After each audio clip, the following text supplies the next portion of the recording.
নমস্কার, এরুচর্চায় সকলকে স্বাগত। পশ্চিমবঙ্গে মাননীয় শুভেন্দু অধিকারীর নেতৃত্বে নতুন সরকার গঠিত হতে চলেছে। আর এই নতুন সরকারের কাছে অনেকেরই আশা আকাঙ্ক্ষা কিন্তু অনেক বেশি প্রবল। তাই সেই আশা আকাঙ্ক্ষা কতটা পূর্ণতা পাবে সেটি আগামী দিনেই আমরা দেখতে পাব। তবে এই মুহূর্তে এসএসকে এমএসকের জন্য ৬০ শিক্ষক যারা রয়েছেন তাদের জন্য যে ইপিএফ চালু হওয়ার কথা ছিল, সেই ইপিএফ চালু যা শোনা যাচ্ছে যে শিক্ষা দপ্তর থেকে টাকা আসেনি বলে এখনো চালু করা সম্ভব হয়নি। আর যেহেতু এটা পুরনো প্রকল্প এবং অর্থ দপ্তরের মান্যতাপ্রাপ্ত প্রকল্প, আশা করা যাচ্ছে যে নতুন সরকার আসার পর এসএসকে এমএসকের ইপিএফ কিন্তু চালু হয়ে যাবে। আর চালু হয়ে গেলে যারা পেনশনের আওতায় আসবেন, অর্থাৎ যাদের ইপিএফ কমপক্ষে 10 বছর কাটা হবে, অর্থাৎ পেনশন খাতে কাটা হবে, তাদের জন্য কিন্তু সুখবর হয়তো আসতে চলেছে যে ইপিএফের ন্যূনতম যে পেনশন সেটি কিন্তু বৃদ্ধি হতে পারে। কারণ কেন্দ্রীয় সরকারের যে ৮ম বেতন কমিশন যদি লাগু হয়ে যায় তাহলে সূচক অনেকটাই বেড়ে যাবে। আর সেই বেড়ে যাওয়ার ফলে ইপিএফের যে ন্যূনতম পেনশন ১,০০০ টাকা সেটা বৃদ্ধি পাবেই। এসএসকে এমএসকের ক্ষেত্রে যারা পেনশনের আওতায় আসবেন তারাও কিন্তু সেই বৃদ্ধির আওতায় পড়ে যাবেন, তাদেরও কিন্তু বৃদ্ধি হবে। এবার প্রশ্ন হচ্ছে যে এসএসকে এমএসকের ৬০ শিক্ষকদের ইপিএফ কবে চালু হবে? তো যতটুকু আমি জানতে পেরেছি, আশা করা যায় মে মাসে তো হওয়া সম্ভব নয়, জুন মাসে যদি হয় তাহলে জুলাইতে গিয়ে টাকা কাটা শুরু হতে পারে, এরকমই একটা খবর পাওয়া যাচ্ছে। কিন্তু সেটাও যে একদম কংক্রিট সেটা আমি বলবো না। কারণ এই মুহূর্তে নতুন সরকার গঠিত হতে যাচ্ছে, সেই সরকারের সমস্ত অফিসারগণ বা পোর্টফোলিও মন্ত্রীগণ যারা, তারা দায়িত্বভার নেবার পর সমস্তটা দেখভাল করে বুঝে শুনে তারপরে অর্থ দপ্তর থেকে সেই টাকা ছাড়ার ব্যবস্থা হবে। আর যদি তার আগে এসে থাকে, অর্থ দপ্তর যদি শিক্ষা দপ্তরকে সেই টাকাটা দিয়ে দেয়, তাহলে শিক্ষা দপ্তর সেই টাকাটা দিয়ে দিতে পারবে। তাহলে কিন্তু খুব তাড়াতাড়ি এসএসকে এমএসকের জন্য ইপিএফ কাটা শুরু হয়ে যাবে।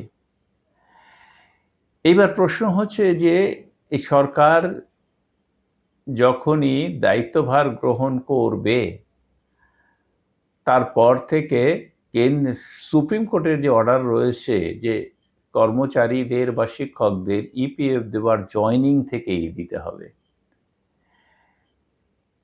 সেই যে ব্যাপারটি সেইটা নিয়ে কিন্তু আবার আলোচনা চালানো যেতে পারে।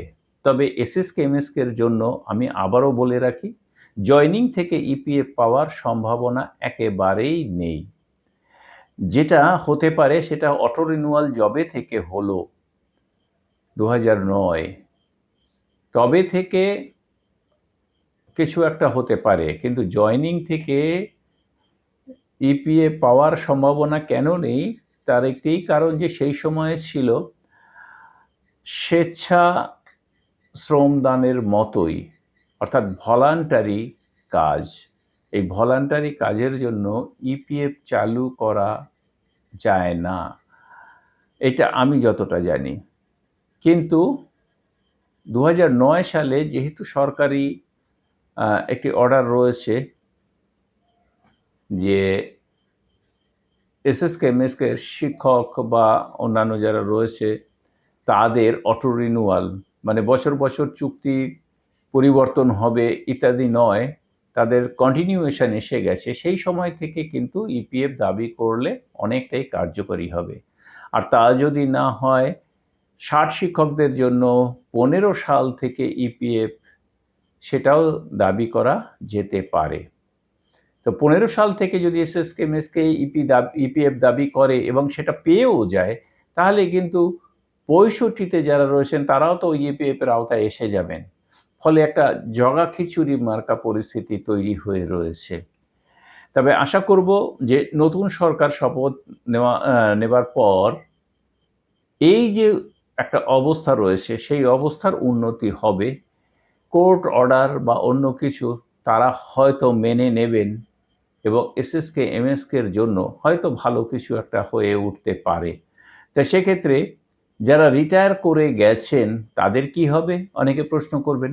দেখুন 15 সাল থেকে যদি কোনো ক্রমে ইপিএফ চালু হয় তাহলে সেটা সবার জন্যই হবে, যারা রিটায়ার করে গেছেন তাদেরও আবার সেই 15 সাল থেকে সমস্ত কিছু উঠে আসবে। কিন্তু সেটা আদৌ বাস্তবে কাজে আসবে কি না সেটা তো জানা যাচ্ছে না।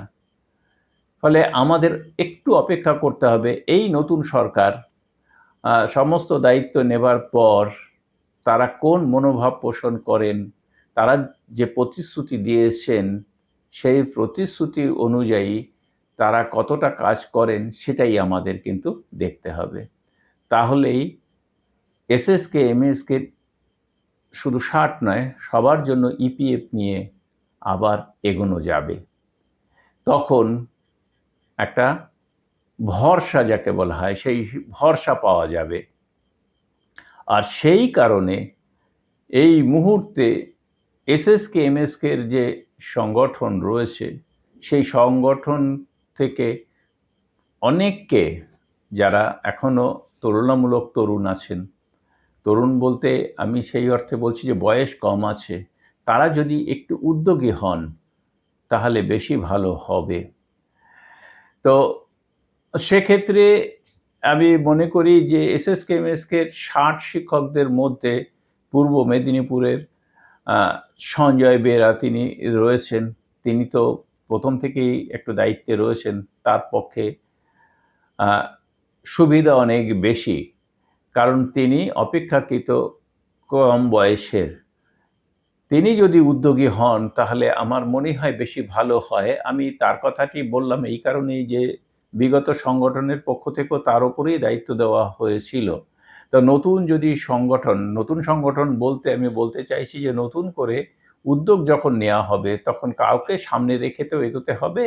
তো সেক্ষেত্রে পুরনো যারা রয়েছেন তার থেকে আমার মনে হয় নতুন যারা আসবেন অপেক্ষাকৃত কম বয়স্ক সেই সঞ্জয় বেরাকে সামনে রেখেই কিন্তু এগোনো যেতে পারে এই সব ব্যাপারে।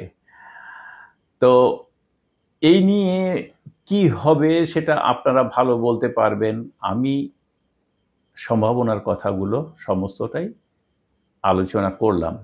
তো ইপিএফ নিয়ে অন্য যারা রয়েছেন, নদিয়া জেলার যারা রয়েছেন ইপিএফ নিয়ে কোর্ট কেস করছেন, বা অন্যান্য জেলা থেকেও যে কোর্ট কেসগুলো রয়েছে সেগুলো নিয়েও কিন্তু এগোনো যেতে পারে।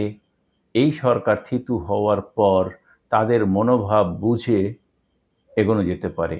আর তাদের মনোভাব বোঝার জন্য অবশ্যই তাদের সঙ্গে জেলায় জেলায় যোগাযোগ রাখতে হবে। যোগাযোগ না রাখলে তারা তো এসএসকে এমএসকে সম্পর্কে এখনও জানে না।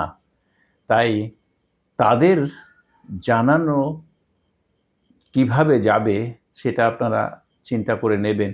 আশা করি প্রত্যেক জেলাতেই, প্রত্যেক ব্লকেই তাদের যে এমএলএগণ আছেন তাদের সঙ্গে যোগাযোগ করে তাদের মাধ্যমে এই ব্যাপারটিকে আরও খোলসা করা যেতে পারে।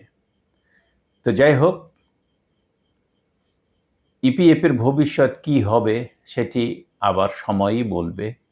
আমার আলোচনা হয়তো কারোর ভালো লাগবে, কারোর ভালো লাগবে না, সেটা জানা কথা। কমেন্ট বক্সে কমেন্ট করে জানাবেন আপনাদের যদি অন্য কোনো পরামর্শ থেকে থাকে। সকলকে ধন্যবাদ জানিয়ে শেষ করছি। ভালো থাকবেন, সুস্থ থাকবেন।